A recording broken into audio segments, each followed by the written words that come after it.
1920s and 1930s, Hungary was looking to expand their army with tanks for two main reasons. One was to ensure the safety of the country, and the other was to start their rearmament with a long-term goal to make the Royal Hungarian Army capable to take on neighbouring countries to reclaim lost territories. For this, they need a strong and capable army, and they knew that this means that they need to stop an armoured division. The Treaty of Trianon banned Hungary to set up or maintain tank divisions, but in the 1930s this was mainly ignored, and Hungary openly started to rearm itself. Naturally, they reached out to Germany, trying to purchase tanks or license-build German tanks, but Germany was reluctant to help, as they needed tanks just as much as the Hungarians needed, and selling the licenses were out of the question. At this time, not many countries had a running tank development program, so the options were very limited. As Hungary had a somewhat hostile relation with the Soviet Union, they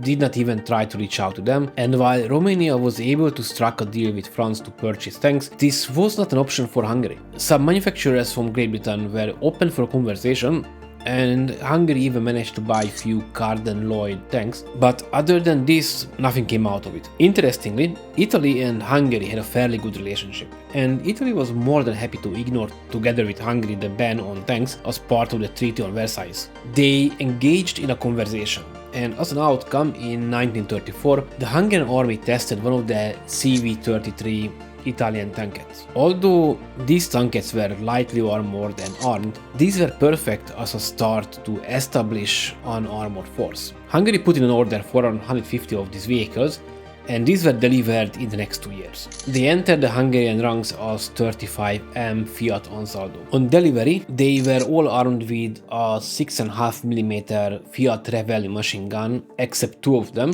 One was armed with a flamethrower, and one was without any armament at all, which was used mainly for training purposes. These tankettes had a very weak armor, ranging from 6 to 15mm, which meant that it could only withhold small arms fire. The crew consisted of two members. It was 3.14 meter long, 1.3 meter tall, and 1.4 meter wide. These tankettes were really small compared to any other tanks, so they were more planned to be a support, reconnaissance, or like a supply vehicle. The maximum speed was around 42 km per hour, and the maximum range was around 125 km. The Hungarian army did some modifications to these tankettes to improve their combat capability and usability, such as some of the vehicles received a commander cupola to increase the crew situation awareness and to direct other Ansaldos in the same platoon. Another very important change was the modification of the armament. The single mount Italian guns were replaced with the twin Gebauer 8mm 34M machine guns. These guns were stronger and had a better characteristics than the Italian ones, but installing them meant that the mounting on the front had to be modified. Remember, these tankettes had no turret, so they only had a machine gun mounting on the front. Regardless that these tankettes had a very poor combat capability due to the virtually non-existing armor, these tanks seen a fair amount of action. The first time was in 1938 when Hungary took part of the partitions of Czechoslovakia. In the following year, when Slovakia declared independence and Hungary used this time to reclaim more territories from their former kingdom, so they moved against Slovakia, the independent Slovakian state. In this short war, the Ansaldos seen some action, but none of them were lost. In 1940, Hungary and Romania had a dispute regarding Transylvania, and this escalated to the point where the two countries were almost starting a war. Germany could not allow that the two of the allies start a war when they also were in the middle of a war, so they really did not want any shenanigans going on, nor the armies of Romania or Hungary were anywhere near to able to wage a war at all. So the two states were forced to sit down and talk. This resulted in Romania giving up northern Transylvania, which also meant that the Ansaldos were used as a part of the Hungarian army which moved into that territory. In the following year, Hungary taken part of the war against Yugoslavia, and again these tankettes were used as part of the Hungarian attacking forces. However, these tankettes seen nearly no combat at all. In 1941,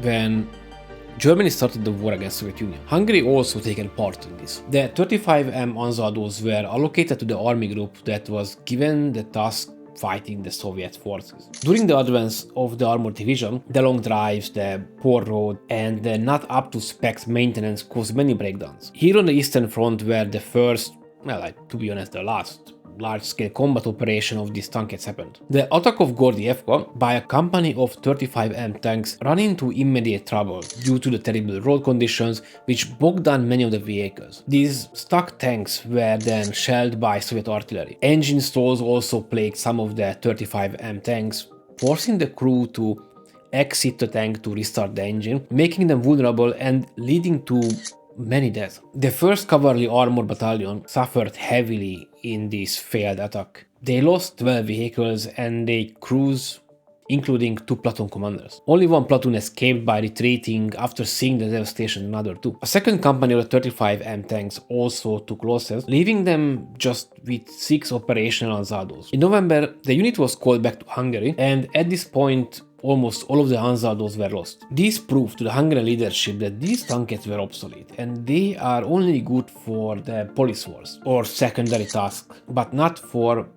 frontline combat. Hence, they were all pulled from active frontline duties. The last time they were used in combat was during the siege of Budapest in 1944, but regarding this, not much information can be found, or I couldn't find many information about it.